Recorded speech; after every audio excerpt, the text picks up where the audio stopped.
refuse to let my pain is a facet of me, but I'm multifaceted. Yes. Yes, There are you so are. many other that. things, other things, but it's hard. And it takes concerted effort every day not to let my pain define me and define how I intend on living my life. Welcome to Navigating Life After 40, the podcast that's all about helping women navigate this exciting and sometimes challenging phase of life. I'm your host, Ronnie J, and I'll be here sharing some of my own personal experiences, chatting with experts and a few friends, and also providing some practical advice and support to help you live your best life after 40. Let's get started.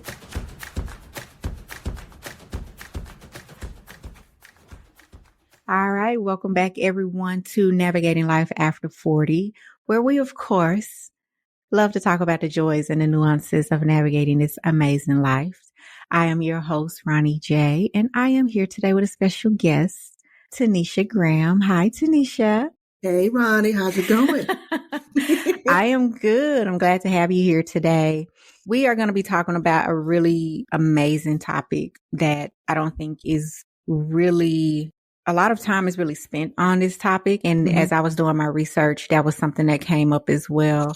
But before we dive in, I want to share a little bit about Tanesha, give you guys a little bit of background story on her.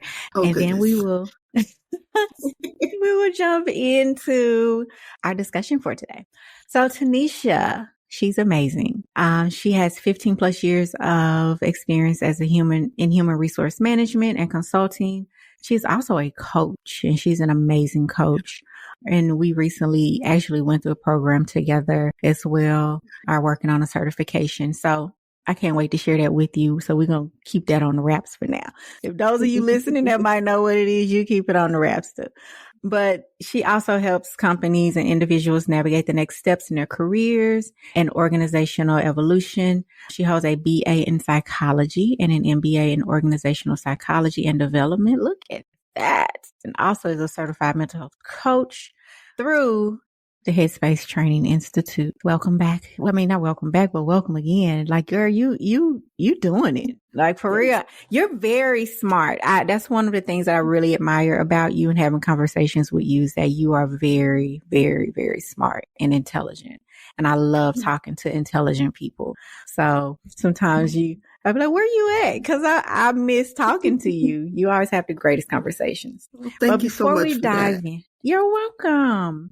Before we dive in, I would love to hear from you because I know that you are a woman in midlife as well, going through this stage of life. It has definitely been some ups and downs. I know we've talked about that before off camera. But what do you love most about being over 40?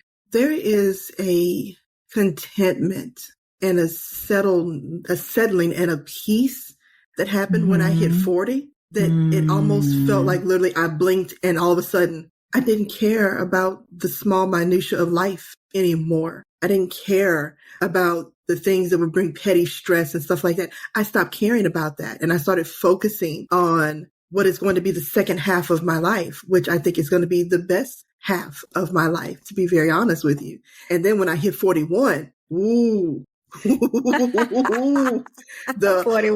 41 hit, and that felt different than 40. I was like, wait a minute, is it going to get better year over year? Wait a minute. And those are the conversations I've been having. I don't look my age, which us millennials, we are aging with amazing grace. And I love that part of it too. Because even now people are like, oh, you must be in your 30s, baby. They called me. Can I see your ID? Oh, bless your heart. Bless you. Thank you for that. I know, that's the greatest part. And then they see it and they go, don't you say my age out loud. I don't know you like that. But that's the beautiful part of it is being mistaken for being younger than I am, which I'm going to continue to take care of the skin and make sure that continues to happen. Skin is popping today, Thank honey. you. Yes. Mac did me well. So this is not sponsored by Mac, though Mac should probably sponsor this because this is an over 40 face. And this is all agree. Mac. Yes. Yeah. Yes, Mac needs to sponsor us. Come on with the sponsorships, Mac. Come with the sponsorship, Mac. Come on with it. I love that. And I love that you shared that about your experience of being over 40. I know for me, I would hear that a lot from women. And I talk about that at certain points throughout a lot of these episodes was that that was not my experience when I hit 40.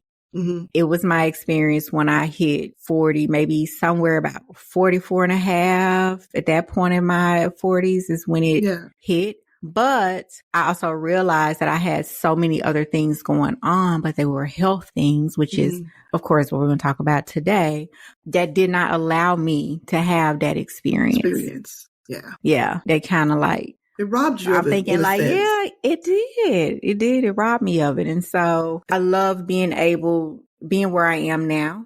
And I'm like you. It's just some things you're like, I don't care about that. I don't care about that. I don't care about that. Like there's a different type of peace. And I remember when it hit, I was like, what is this? You know, it's different. It's so different. It's something that you do not want other people to interrupt. No, not at all. And if someone tries to come and interrupt that peace that I have, the door's right there. That's it. You can exit stage left. Exit stage left. You have to go. Yes.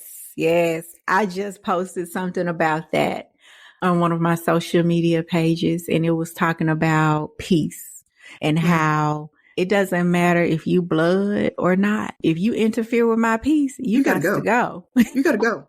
I will exit you.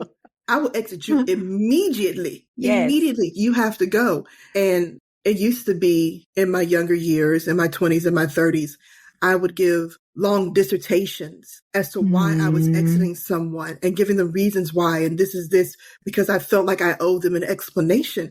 Then I got into my 40s. I don't owe anybody an explanation for anything. You sure don't. And it's like, oh, why did you drop me? You know why I dropped you. Go now. I can love somebody from a distance. I can love them with everything in me, but know that they're not good for me. Yes. And they're interrupting what the plans that I have for the latter part of my life. And I love them from a distance. Yes. Yes. I agree. So the love doesn't go anywhere. It's sad that I don't have them closer to me to be able to grow with. But I can love them from a distance. And I am good about putting people that at arm's length. Oh, you're going longer than arm's length. You can't knock my front door. My welcome mat says welcome-ish. It depends on who you are and how long you stand. Boundaries, baby. Yes. Boundaries. Yes. Boundaries have become, me and boundaries, we are like best friends. Yeah. So, and I know we can talk about this forever. We can talk about this forever. And so, yeah. We're probably going to have to come back and do another episode. Have you come back as a guest and we just talk about all the joys and the nuances of just 40, life after 40. That would be amazing. All right. So let's hop into today's discussion. I know you and I, again, we've had conversations about pain in midlife when it impacts women, chronic illnesses that happen. And I would love to hear from you about your personal experience. Because as I was reading and doing my research, and I have my little paper here with my notes on it, something stood out to me in this research that I think I'm saying the name right, Pavlovic and Derby. And I'll also post a link to this in the description for those of you who want to read this as well, and how women are impacted by both episodic and chronic pain at a higher prevalence and greater level of pain-related disability compared to men. And also how chronic illness, it is not something that they have taken really serious enough to study in women over 40. Over 40 and 50, they have not really taken this as something that's really serious. Yes. And now studies are starting to slowly pop up, but they're not doing them where it's more focused on women. They're doing it where, okay, we're going to include everybody. And these studies have popped up because of opioid use. Yeah. And the impacts of opioid use on the body over time. So as I was reading that, I was like, that is amazing because that's how many women are continuing to go through and continue to suffer because we have these people out here that are researchers. We have these doctors out here, of course, who don't really take these things serious. It's not serious enough for them to do the research on and to study, do more studies on this. But I would love to hear from you about your personal experience with managing like chronic illness over 40. Sure. So backtrack just a little bit. I was diagnosed with rheumatoid arthritis when I was 18.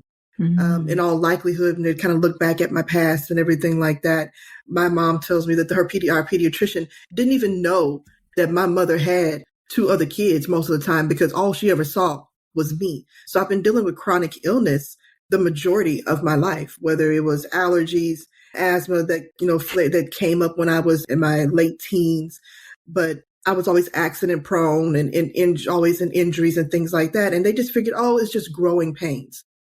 Problem number 1, that they don't take children's pain seriously. They don't take children's injuries as serious as they probably should. And especially being a Black child, but I was waiting tables. I just graduated high school. I went to DeBakey, the high school for the health professions here in Houston. And so I had medical background and medical knowledge from a very young age.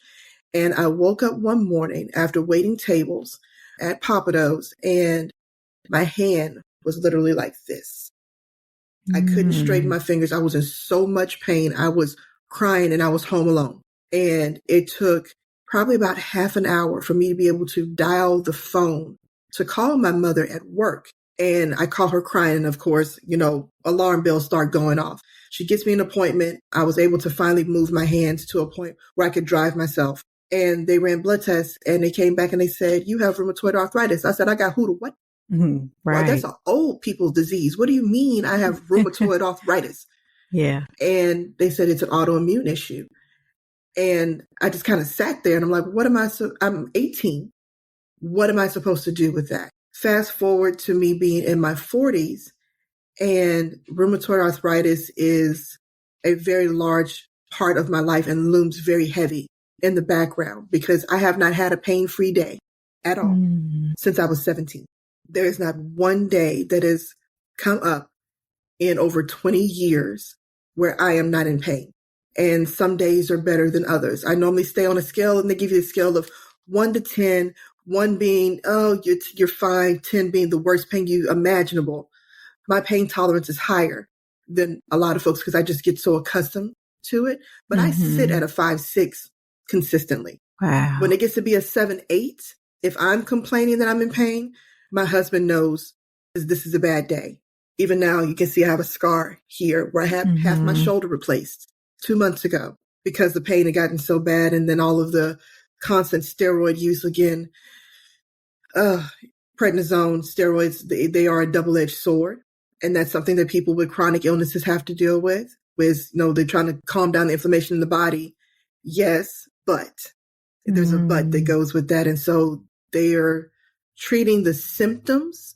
It's what I see happens a lot with chronic illnesses and not the underlying cause of them. Yeah, you dealt with this for a while. I remember you sharing that before that you dealt with this starting as a kid. Yeah. And that's a lot. And I would hate to use this word. It's almost like becoming an expert in something a little bit, where doctors almost have to put you in a position to become an expert in certain things because, like you stated, not taking your concerns seriously from the beginning to try to help you figure out, okay, what's going on, so you possibly would not have that episode that you did have with your hand. Those are the type of things that they make me a little frustrated, but they also make me sad too, because we as people, especially as you mentioned, Black people, there's often this misconception that we have this high tolerance for pain. Yeah. And that is bred into us genetically. Yeah. That we have a higher pain tolerance and we have thicker skin. This was actually in a textbook, in a nursing textbook. Yes. Within the last I remember decade. that. Yes. And I'm not going to put the publisher out there because I know who the publisher was. Because I knew someone who was working for the publisher at the time and called me up and said, "You're not going to believe this," because when it hit the news and they had to call back all the books, I'm like, how does it get past editing? And it goes into that racial bias that seems to tinge everything. Yeah. Definitely tinges medicine. I cannot tell you how many times I've had to try to advocate for myself and have to go from physician to physician to get them to listen to me and to finally find one that's willing to fight for me, that's fighting the insurance company, that's fighting other physicians to try to save my life because I have comorbidities. And when you have comorbidities, they want to brush you off because you're so complex of a case. I had my one rheumatologist that I was with for 10 years. So I started with her in 2003 when I first started getting treatment for my RA. Mm-hmm. And in 2013, most of the medications had stopped working for me, or I was starting to have allergic reactions to them. Again, the body is an amazing, amazing thing. And how and why it does stuff, sometimes we still just don't know. Yeah. And she dropped me as a patient. Mind you, she had rheumatoid arthritis herself and said, you're going to have to wait until medicine catches up to where you are. Whoa. I was heartbroken. I cried. I can imagine. I cried. She said, well, you can go get your hip replaced. I said, at the time, I was like, I'm in my 30s. What do you mean get my hip replaced? I'm not even 35. They don't do hip revisions for people that age because they have to be revised every 10 to 15 years. And they try to push off as far as you can before you start having joints replaced. But yeah, she said medicine has to catch up to where you are and dropped me as a patient and then made it so that any other rheumatologist in the same practice could not see me. Oh, wow. Almost like blacklisting you in a way. She blacklisted me. Mm-hmm. Wow. She did. It was only recently in the last year where the practice expanded and I found a rheumatologist that was willing to take me on. Because I've had once asked me to try to, get in as a new patient, ask for my medical records. I get all of that sent over. They review my medical records and say, no, I can't treat you, or that they won't treat me because I am not a straightforward case. And that's when we talk about medical advocacy and having to fight the insurance companies, trying to fight physicians themselves. Because I understand, the Hippocratic oath, the first do no harm, but also to take away what little hope you may have. And just say, okay, we'll just go see an orthopedist. That's not going to help the deterioration of my joints. That's not going to help the deterioration of other RA. Also is systemic. So it's inflammation throughout the body. So this can affect my heart. There is RA lungs. You can have endocarditis. There's a whole lot that happens within the body, and you can't constantly have inflammation in the body because it raises your cortisol levels, which increases our risk of heart attack and stroke. And Black women are at a higher disposition for those things anyway. We sure are. We sure are. And I'm so sorry you had that experience. As you were speaking, it made me think about going through my 30s and going to doctors to try to figure out what is going on. Something is wrong. Like I'm not sleeping. I don't have an appetite. My skin looking a mess. My weight is up and down. I don't want to do anything. Some days I feel like I was depressed. Some days I feel like I was anxious. Like, what is happening? And then I'm going and I'm not feeling heard. And I'm told, well, it's just, there's a small increase here, but it's nothing to worry about. And I was like you, dealing with a lot of inflammation and those type of things. And I'm just like, I couldn't even just go move around throughout the day. Ankles are swelling up. Face is swelling up. Then my face structure started to change. And eventually I gave up. I was like, okay, nobody's giving me answers until maybe 3 years ago, 3 or 4 years, maybe about 3 years ago. I was like, okay, I'm feeling horrible. Everybody knows I work out. It's nothing is happening. Like my body looks, this isn't working. So I gave it another shot and I said, okay, let me find somebody else. Of course, I prayed about it. I found somebody else and they actually told me what was wrong. And so, of course, but even though they told me what was wrong or through the meds, they didn't go into the details. These are the things you have to change. This is why you're experiencing this. So like you, I had to become an expert in this diagnosis. Like, okay, I'm my own medical expert at this point. I'm doing the research. I'm figuring out what works for my body. How do I get this inflammation out of my body? What do I need to change? What type of diet do I need to start now? I'm doing all of these things and then going back to the doctor every 3 months. And then you want to insult me and tell me I'm fat. Oh, they quick to do that. Yes. And I'm like, no. Your BMI it says that you are morbidly obese. Look here, let me explain something to you. And I was like, ooh, let me stop. Well, I did have that experience where I've had some powwows with this doctor so much so that a few months back, I decided I was like, I'm going to fire you. Because number one, I'm not fat. You're not going to talk to me like that. And the weight gain that I do experience, what it's from. Yeah. And so don't act like I'm not doing things and I'm not showing you this is my trend. This is my app. I'm showing you what I'm eating. I'm showing you how I'm working out every day. This is still an issue. Yeah. So anyway, like you, I've had to take control of my health. And thankfully, I was able to, find my own solutions to get the weight down, find the right diet that works for me, making sure that when I exercise, I have to make sure that I'm doing it a certain way. I'm not doing too much because I can overstress my body, making sure I keep the inflammation down. So I get it. I understand. But what I hate is that you had this experience of trying to get help. You're advocating for yourself to get this help. And then you're being turned away and you're being told no, because you're not a textbook case. Oh, they love to be able to put you in a box. They love to be able to put you in a box and say, okay, you are this.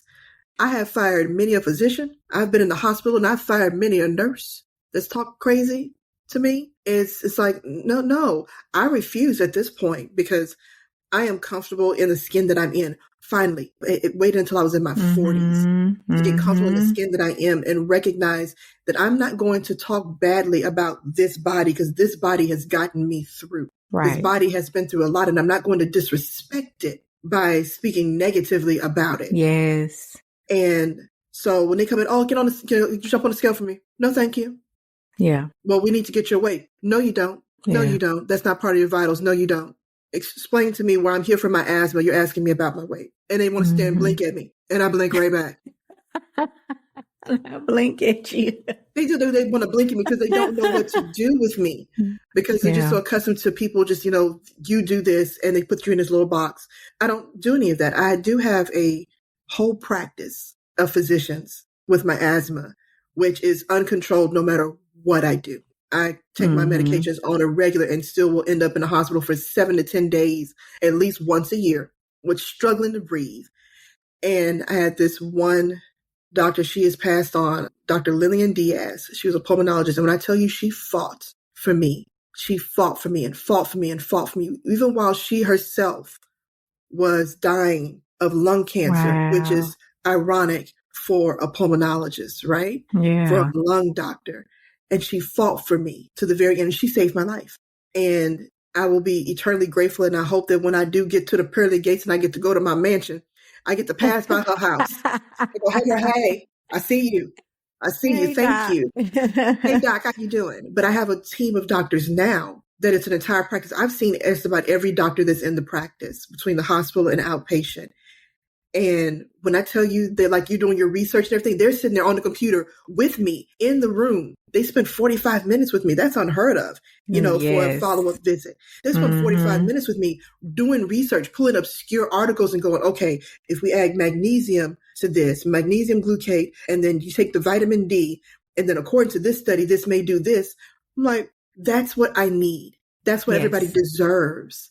Yes. But that's not what we as women who are over 40, because they think, oh, everything is a change of life. Oh, you just get ready to go through menopause. That's why you have weight gain. It's in your head. It's in my head. It's like, I'm having hot flashes. Well, that's just the change of life. I started having hot flashes at 23. Yes. I've had hot flashes since I was 23. I call it, unicorn sweat because I start to glisten and I warm them. It's like, you're having a hot flash and she'll pat me dry. I'm like, oh, well, thank you for that. They equate every little thing to, oh, you're just getting older. Redness. I started to see an increase in my optic nerve in one of my eyes. I have a family history of glaucoma on both sides. And my mother had cataracts. Went to a white middle-aged man at the Texas Eye Institute, supposed to be the best ones in the state, right? And told me, I said, my optometrist was saying that she was seeing some things that were a little suspicious with my optic nerve. He says, oh, well, welcome to middle age. You raggedy something. When I tell you, if that man hadn't been so close to my face, I had to fight the urge and I want to kick his little rolly chair and push him back to the wall. How dare you? How dare you have the unmitigated gall to say, oh, just welcome to middle age? It's almost like the empathy and compassion is lost in the medical field. And not to say that is all doctors, because there are still some small, few that are really good and they really care about people.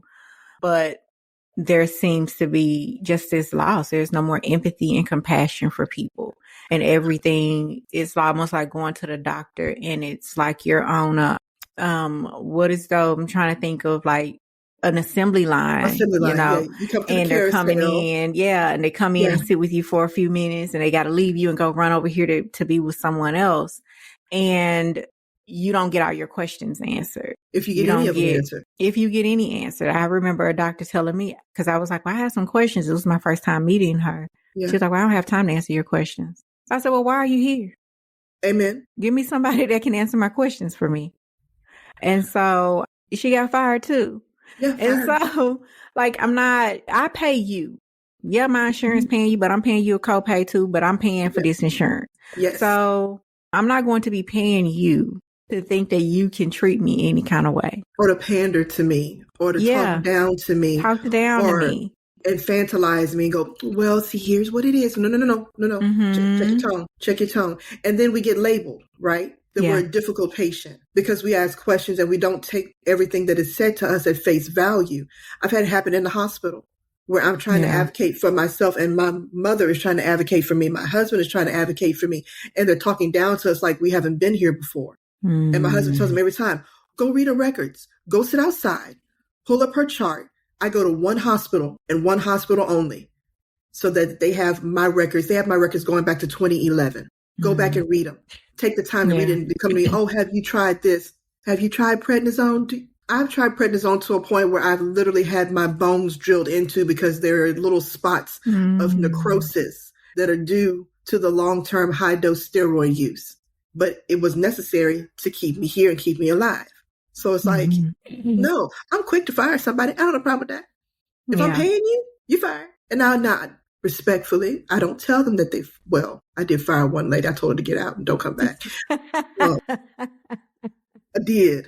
And I did that with a trachea, so you can't see it for the necklace, but I have, and it's healed really well. I have a tracheostomy scar here. And I was coming off of life support. And I was fighting because when you come out of you wake up and you got tubes in places that when you went to sleep, you didn't have tubes in. Yeah. What they show you on Grey's Anatomy, that doesn't happen. Oh, we're going to extubate you real quick because now she's fighting against the vent. That's not how that happens. Right. That's not how any of that happens. And I was going, because I was agitated coming out. And I went, she's like, held my arms down. It's like, do you want to die? My husband said, get out. I looked at her. I looked at him. I looked back at her. And I couldn't talk. I went, and she's like, well, I was just trying to help her. You got to go.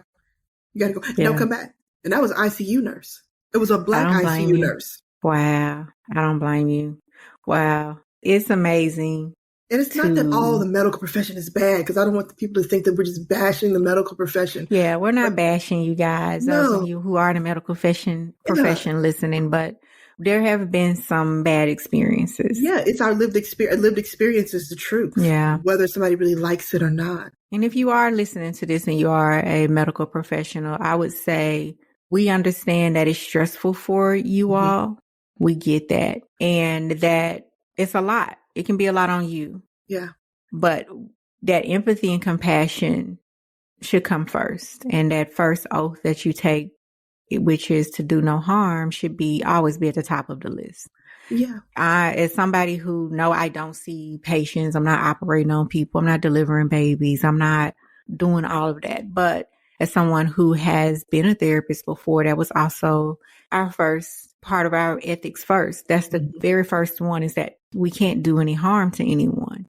And so there are days that even I was frustrated and did not want to do some things, or I was having a bad day, but I had to take a minute, take a breath, and remind myself in this moment, it's not about me. It's about the person that I'm serving. Yeah. And so that is my hope, that as we move through this conversation, that not only are we educating people, but if there are doctors who are listening, that they also can hear these lived experiences and say, you know what, we have to do better. Or if that's what you have done to people, you might say, I have to do better. Because going through this process, it's already hard to come and open yourself up and share all of these challenges that you're dealing with, and to be turned away or to be blacklisted or to be told, I can't do anything to help you. It's a lot. Yeah. It's a lot. And as you were talking, Tanesha, I was thinking from 18 onward, that's a really long time. How did you cope with that? How did you cope with that? What was your self-care like for you even now, what does that look like for you? It looks like a couple different things for me. The first is I don't look like what I've been through. So yes. To look at me, yes, no one would know that I'm constantly in pain. A 5-6 on an average scale. To look at me, you wouldn't know that. Mm-hmm. You don't see all the scars from all the multiple surgeries. They don't see that. When I leave this earthly realm and I go to transition to the other side and I get cremated, the only thing that's going to be left is my ashes and this implant that I got with a serial number on it. Now, I don't know what they're going to do with that. I don't know if they're going to recycle it or whatever. Humor is a great placator for me. I diffuse uncomfortable situations and pain with humor. This is also because I am random as AF. I am random. I say some of the most wild things. People are like, wait, what? I was at a conversation with somebody yesterday and they said, oh, you're a unicorn. I'm like, I feel like I'm more of a purple squirrel that sneezes sprinkles. And they went, oh, what? I can attest that sometimes you say things and it is so hilarious. And you remind me, you and someone else, you guys remind me of one of my aunts who passed away a couple years ago. She was the same way. She passed away. She was 50 and my grandmother's last 6 kids, we all, grew up together. And that was my girl. So I was hurt when she passed away because I just remember her saying the craziest things, but they would be so funny and they would just come out of nowhere. And you be like, where did you think about that from? I don't plan these things. I don't. So part of my self-care is humor. Sometimes it's self-deprecating humor, which is not a healthy coping mechanism. Y'all out there, self-deprecating humor is not a healthy coping mechanism. But I say, I'm going to do as I say, not as I do kind of people. Mm-hmm. I find solace in, believe it or not, crafting. Nice. We were always crafting. It was something, growing up, my mom, at one point was a single parent after her divorce. And she would take us to like Michael's and things like that and get us craft things to do. Because one, it was inexpensive. Mm-hmm. But it was a way to be able to give me and my sister something to do and a way to occupy our time. And so she taught us how to cross stitch. She taught us how to latch hook. Latch hooking was first. And we had the Looney Tunes with it. We were so excited because I loved Looney Tunes. So I found that I've taken that into my latter years. In my 40s, I started doing embroidery. Nice. Hand embroidery. Nice. So we'll do different motifs. I'll order different ones off of Etsy and things like that. And when I'm in the point where I'm in so much pain that I literally can't really just focus, I have to do a ritual of some sort. I have to I have to do something that requires my utmost attention. And so that way the pain is still there. It's just not at the forefront of my mind. So I took up crafting. I make jewelry. There's been times where I've been in the hospital and I knew I was going to be in for an extended period of time, which for me is anything over 3 days. My husband would I had a whole carry-on that he would bring up to the hospital, and I would do wire wrapping and make bracelets and all sorts of stuff. So I make jewelry, all different types of crafting. I'm learning how to crochet, even though my crochet is atrocious. I cannot get that tension right. My mom's like, you can do this. Mama, you believe that I can go mine plutonium on a meteor in space. It does not make it true. It is terrible. But I did that. And then I started leaning into meditation to be able to recenter myself. I've done it.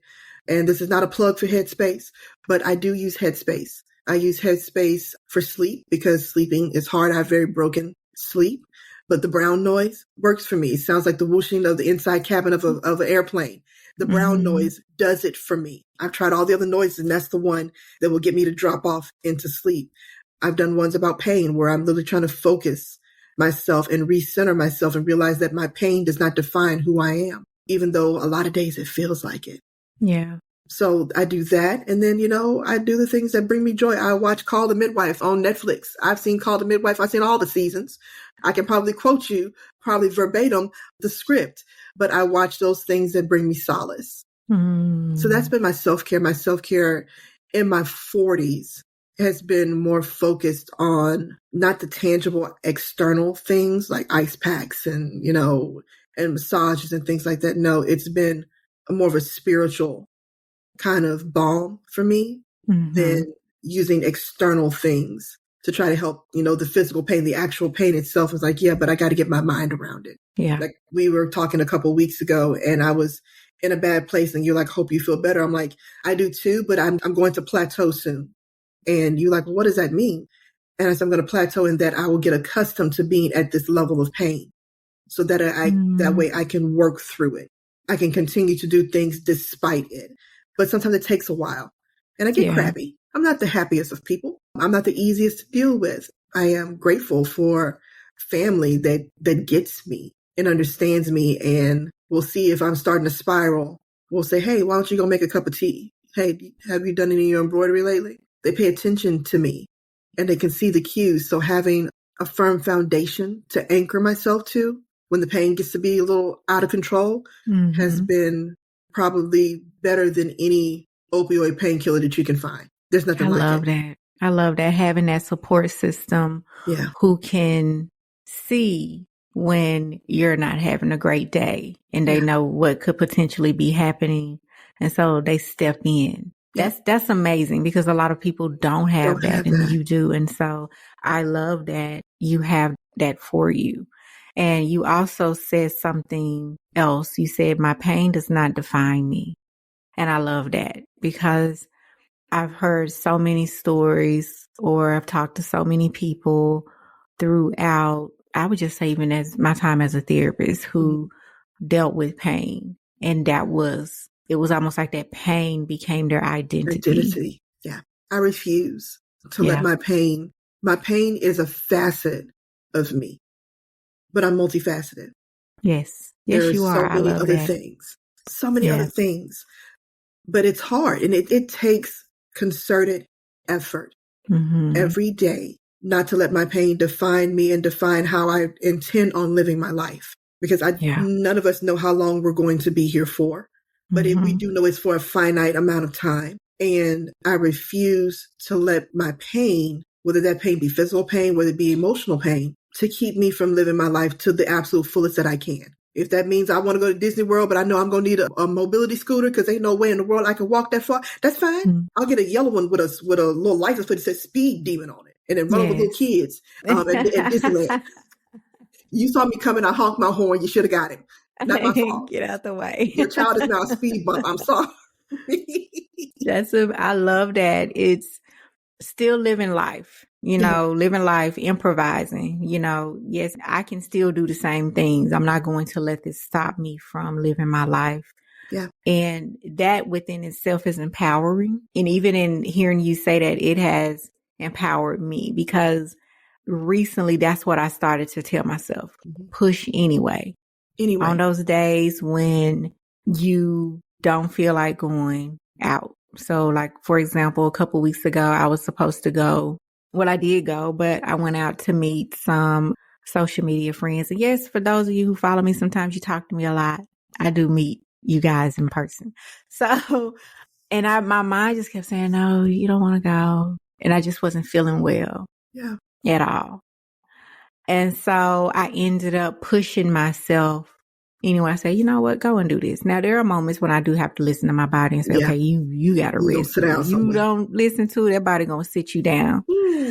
And I was glad that I went. This time I was glad that I went. I'm glad that I kind of, pushed myself and said, no, just go do it. When you get done, you can come back home, put your feet up. You got a plan for rest and restoration. Yes. And I've been telling myself more, enjoy life. This year is the year of next. And I talked about this in a previous episode about wisdom wins and what ifs.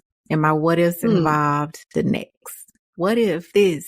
What if that? And I had a list of questions and all of those things that I asked, those are things that are related to my next.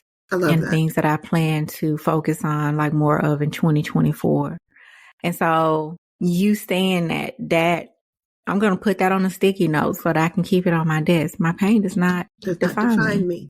No. I love that. 2024 is going to be the year of Ronnie. Yes. It's going to be the year of Ronnie.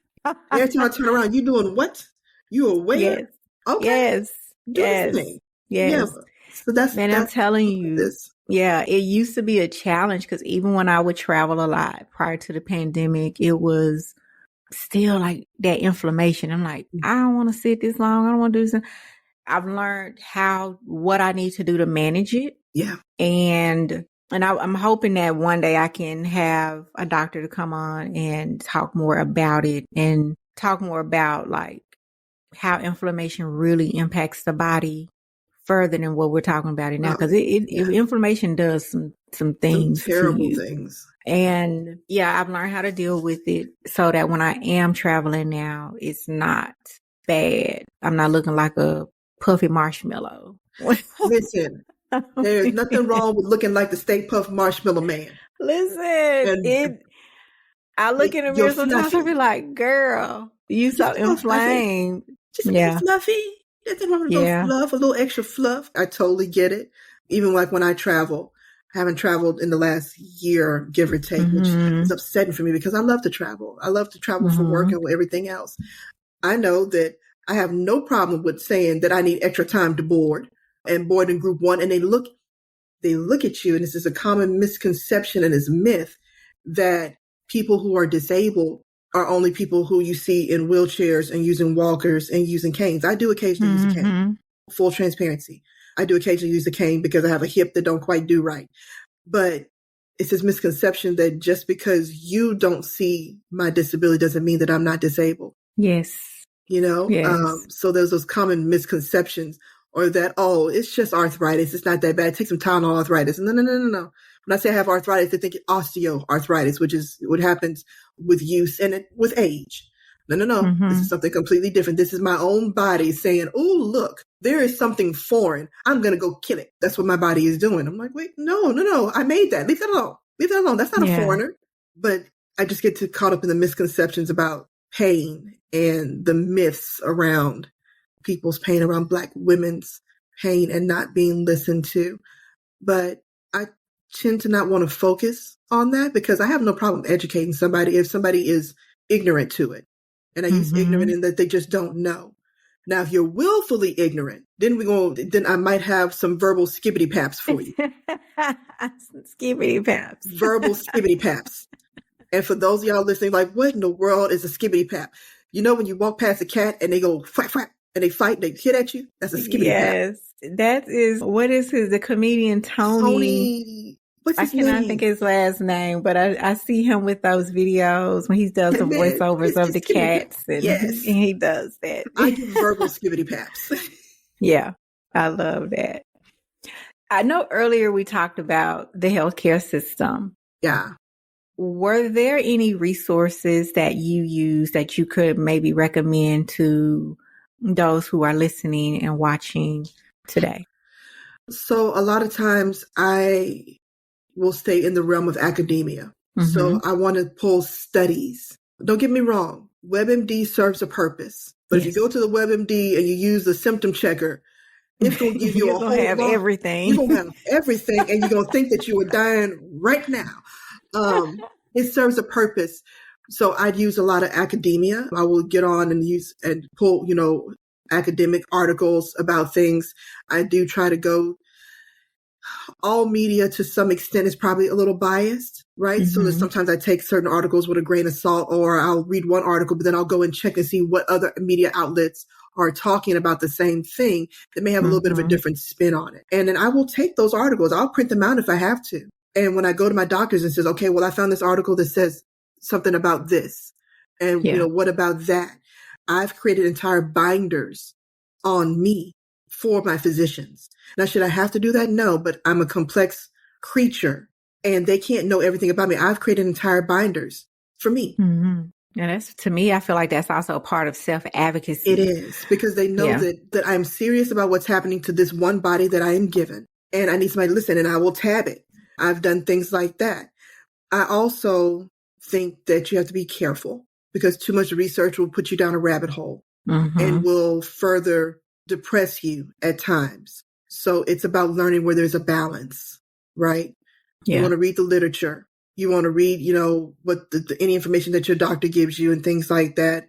But you need to balance it though, because you can get so caught up in the symptomology and going down into the minutia that you miss holistically what is happening because you're working on treating one particular body system when all of them work in conjunction with each other and they all affect each other. So you want to look at yourself as not this one thing like, okay, I have asthma. We're going to focus only on the lungs. I can't focus only on the lungs because those steroids are going to affect my musculoskeletal system. And so looking at yourself as a holistic creature in its totality and kind of taking that into account. Other than that, do your research. Don't just take things blindly. Even when your doctor has the best of motives for you and assigning you medications, read up on the medications. Read up on the different side effects. My mother caught twice where her doctor prescribed her something that she was actually allergic to, or that would have interacted with another medication, because we are all fallible, every single solitary one of us. Yeah.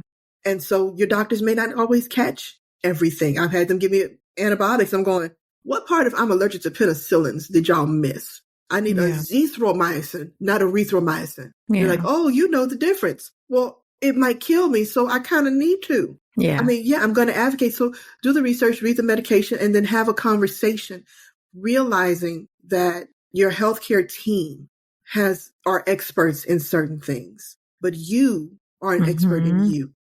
So you have to be able to work together. They're an expert in, pulmonary disease, but you are an expert in you. You know what your body is doing. You know what your body is telling you. If you listen to it, it will tell you exactly what is going on. Yeah. Yeah. So it's that place. Be an advocate, but also, again, there's no one that's going to know you better than you.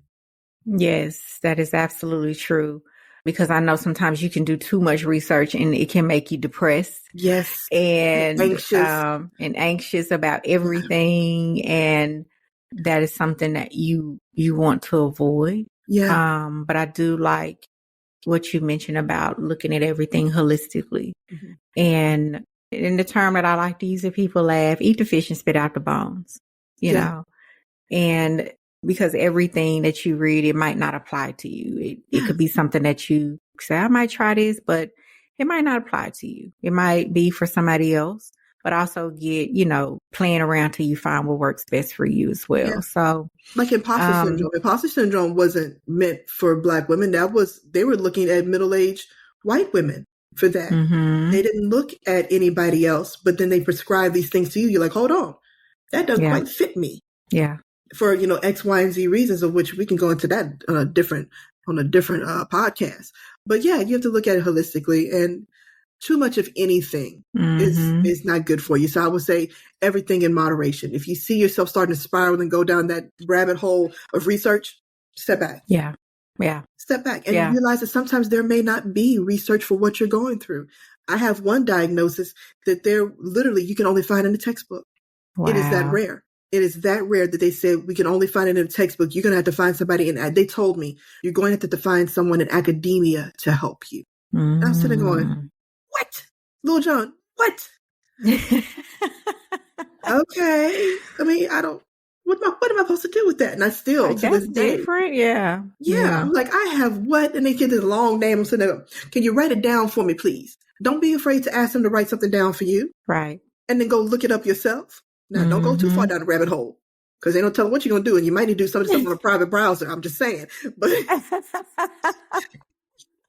you don't want them tracking everything that you look up. So you start to get ads for it on Facebook. You're like, wait a minute. How did they know? See? Yeah.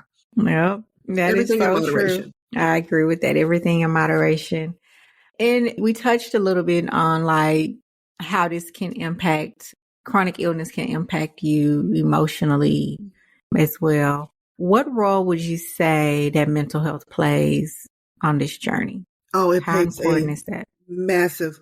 When we say first, do no harm, you're talking about physically. They need to start incorporating the mental aspect of it. When you get a diagnosis, any diagnosis, especially if it's a chronic diagnosis, it is life altering. And you go through those 5 stages of grief. You are grieving for the life that you have right now. You're also grieving for the life that you thought you were going to have. And having to be able to manage the stress of a chronic illness can bring you down very, very quickly. I've always been a proponent of when you have someone who's given a chronic diagnosis, whether that be, congestive heart failure, whether it be diabetes, it be rheumatoid arthritis, whatever it may be, Crohn's disease, these are life altering. And there should be mental health help that comes in conjunction with that diagnosis so that you can manage the stress. It is a lot. Yeah. It is a lot. And so I think until medicine really gets to that point where they're looking at the body holistically and realizing that mental health and physical health are conjoined and that one affects the other, because I will tell you right now, I have no problem being very transparent. I had major depressive disorder. I have MDD. And a lot of it stems from the fact that I've been dealing with chronic illness since I was in my teens.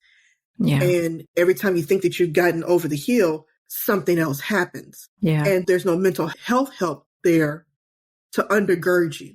Yeah. It wasn't again until I was in my 40s that I got under the care of not only a therapist, but a psychiatrist to be able to help to manage just the day-to-day stress. Is mentally taxing. It is, you're tired physically, but you're also tired mentally. You're like, if I get up here and one more time and I hear snap, crackle, pop, when I stand up, my knees sound like a bag of Rice Krispies. Or if I get up and go, what was that? I stood up last week and tweaked my back. All I did was stand up. I'm like, and then I couldn't even stand up. So I had to call somebody to come help me stand up. I said, what in the world is happening? And you get depressed over that. You get depressed over the pain. But what I can recommend from my own experience is get under the guise of help. Get a coach. You may not be necessarily be at the level for therapy. You may be subclinical in that aspect, right? You may not meet the criteria for major depression or anxiety. That's okay. You can still get a coach, somebody that you can just drop in with when you need it, just like when you go get an oil change. Sometimes, you be driving, you're like, I forgot to get an oil change. Let me go stop off and do that real quick. Yeah. If your car, which you are more complex than anything that could ever be built, if you will do regular maintenance on your car, why are you not doing regular maintenance on yourself? Ooh. And that includes your mental health. Ooh, that's a word. That is a word. I mean, if you're going to get a car and you do nothing to it, you don't put any gas in it, you don't change the oil in it, you don't rotate the tires, you're going to have a very expensive hood ornament that's going to be sitting there doing nothing. But you'll do all the maintenance on your car, get it washed, get your oil changed, get all those things, but you're not doing anything for your mental health. Ooh, that's a word. That's a word. Especially if you have a chronic illness. Even if your chronic illness is something that is easily, I use that term very, very loosely, easily managed with medication and diet, it is still something that you have to deal with, and it still is a stressor for you, and you need to be checking your stressors. Yeah. You've been preaching today. I didn't try. You've had some gems. No, we love it. We love that here. Dropping gems. I get great feedback all the time on gems that are dropped on these episodes. So thank you. Thank you for sharing your story and how you have navigated this journey for many, many years, and for your words of encouragement. Well, thank you for being here. For the listener, you're welcome. Anytime, you are always welcome to come and have a conversation with me. Me and my hustle juice. You and your hustle juice cup. Yes. For those who would like to stay connected with you and maybe reach out, they may hear your story and say, hey, I've possibly even received coaching from you. Where can they find you? Sure. So I have my personal is Tanesha, Tanesha, spelled phonetically, _Nicole 09. That's my personal IG. For my coaching, I do have Pieces of Me Behavioral Health, and you can find me on Pieces of Me BH on all platforms. It's the same one. And piecesofmebh.com. You can go to have different blog posts and things like that, working on creating content for you all around mental health and destigmatizing and decolonizing mental health, especially, with marginalized communities. So yeah, feel free. I'm always out there somewhere. Feel free to drop me a DM. I don't mind. Okay, I'm gonna preface this. If you slide into my DMs, it better be about some mental health. Let me just slide into my DMs about, hey, what you doing? Don't come for nothing else. Don't come for nothing else. I've been married for 15 years. Don't you come here for nothing else and no foolishness, because I'm going to tell them. I'm going to tell it. Tell it. Tell it. If you want to find me on a personal level, I'm also a voice actor. It's something else that I do with Creative Wise. So I'm T. Nicole VO. I do mostly commercial and promo. So a lot of stuff that I do, you're not going to hear. Occasionally I may get a national commercial, which is always fun. But yeah, feel free to reach out. I'm happy to talk. I'm happy to share what's worked for me. May not necessarily work for you, but some facet of it may. So I'm happy to share how I've managed and navigated chronic illness, chronic diagnoses, the healthcare system as a whole, or sometimes you just need a listening ear because you just recently diagnosed and you're not sure where to turn and how to turn. Feel free to reach out. Nice. Thank you so much. I will also post her contact information in the description of this episode, so you guys will be able to click on that and it will take you to her contact information. I love having you here. And I would love to hear. Yes, thank you. And I would love to hear your stories. Those of you who are listening, if you have any stories to share about chronic illness or advice that you're experiencing, please feel free to share. You can follow me on all social media platforms at Navigating Life After 40 or join the Facebook group, Navigating Life After 40. Until next time, I will see you all later. It's been a pleasure. That's a wrap for this episode of Navigating Life After 40. I hope you enjoyed this conversation just as much as I did. If you love what you're hearing, be sure to hit that subscribe button so you never miss an episode. And if you're feeling generous, leave me a review on your favorite podcast platform. This helps me to reach more amazing women like yourself who are trying to navigate this amazing life. Thanks for tuning in, and until next time, keep living your best life.